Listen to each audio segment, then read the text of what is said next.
Metrics don't matter. What is your AI strategy? And a review of Ben Evans' work, tech and business predictions for 2024, and how will you measure your life?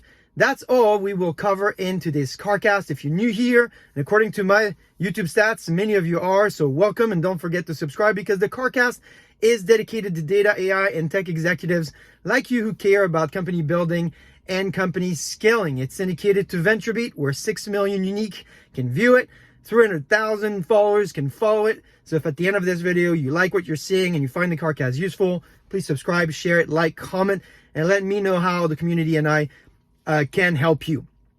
All right, let's get started. Metrics don't matter. If you're a GM or business executive or simply just in charge of a project, remember this lesson: metrics alone don't matter. Why? Because metrics are a proxy for a question you're really trying to answer, and being myopic about the metric, losing sight of the question, can really be detrimental to your progress.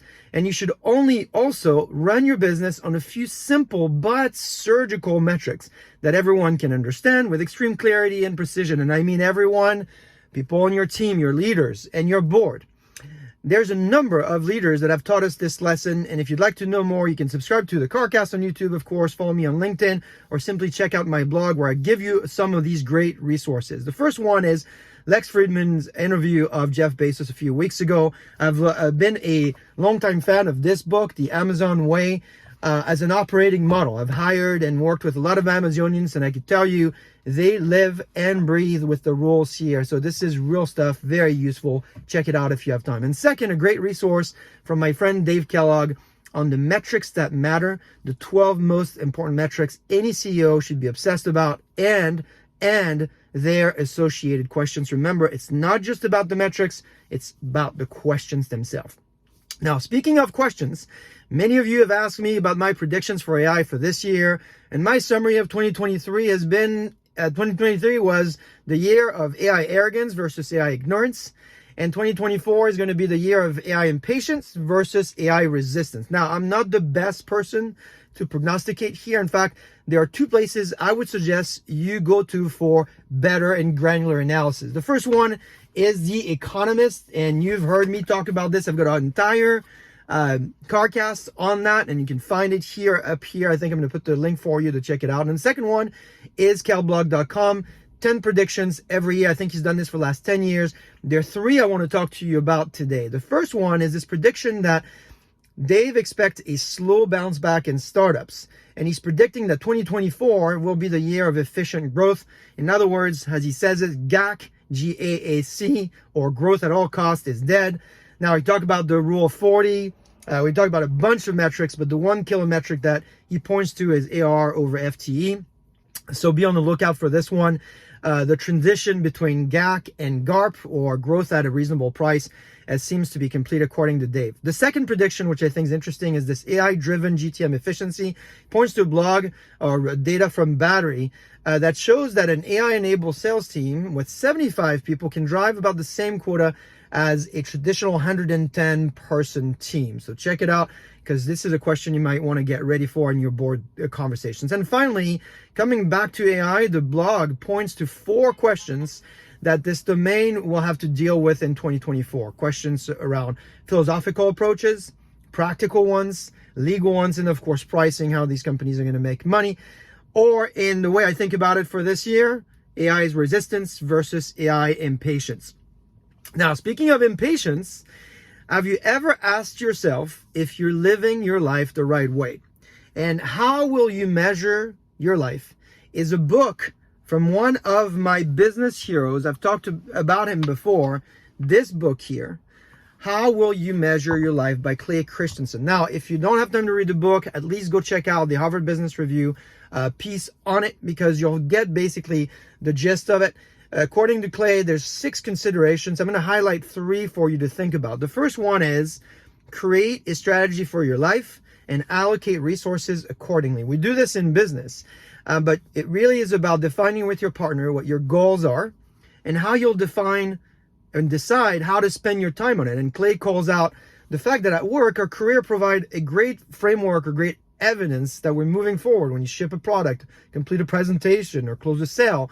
But in life, we rarely get the same immediate sense of achievement. So that's something you got to do intentionally, create a strategy and allocate resources accordingly.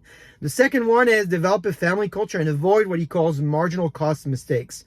It's about living around principles, so principled life, transferring these principles and values to members of your family and developing that with them, and avoiding what he calls the just this once mistake. Clay Christensen lesson here is that it's easier to hold on to your principles 100% of the time than it is to hold on to them 98% of the time. I'll let you go check out the article where he talks about a personal example. And then finally is about choosing the right yardstick. This one is hard for us in 2024, particularly if you're in tech, where everything is seen and a lot of competition is the norm. But Clay's advice is don't worry about the level of individual prominence you have achieved. Worry about the individuals you have helped become better people. So great lesson from Clay Christensen here, and hopefully helps you as you start your year. And then finally, I'm sure many of you have caught Ben Evans' deck and his YouTube video on AI and everything else.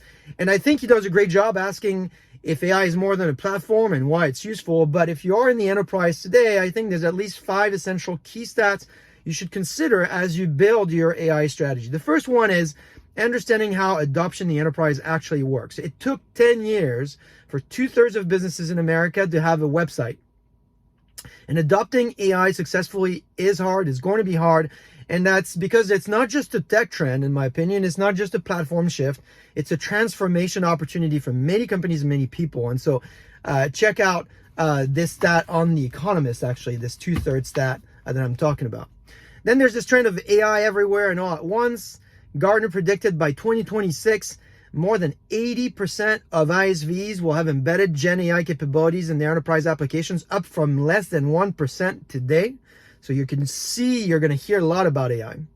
Third is value. 75% of the business use cases for Gen AI, and where it will regenerate value, will come from 4 areas: customer ops, marketing and sales, software engineering, and research and development. That's a stat from McKinsey. Fourth is how we actually make decisions. We are not thinking machines that feel, we're feeling machines that think. And so when you look at the stats from the Boston Consulting Group, they did some great research this past year, they saw that when using Gen AI, 90% of participants improved performance for creative product innovation, but it performed 23% worse when they applied to business problem solving. So it's really difficult to get the right balance. And also it turns out that people, according to Deloitte, people who have played with chatbots are more likely to think that they're always accurate. So you got to balance for that. And then finally, costs. Take a look at McKinsey, and their framework for the cost is 3 archetypes for Gen AI adoption: taker, shaper, and maker. And the cost range from $500,000 to $200 million when you're deploying these technologies. Something really to consider. That's it for me. I will be in London the week of January 15th, so not this week, but the week after that. And I'm looking forward to seeing many of you. I'm thinking of you, Bernard and Samir. I know we've got some time booked already, but if you live in London and you're around and you want to connect, DM me on LinkedIn, and let's see if we can make it happen. I hope that you found this CarCast useful. Have a great week, and I will see you next week.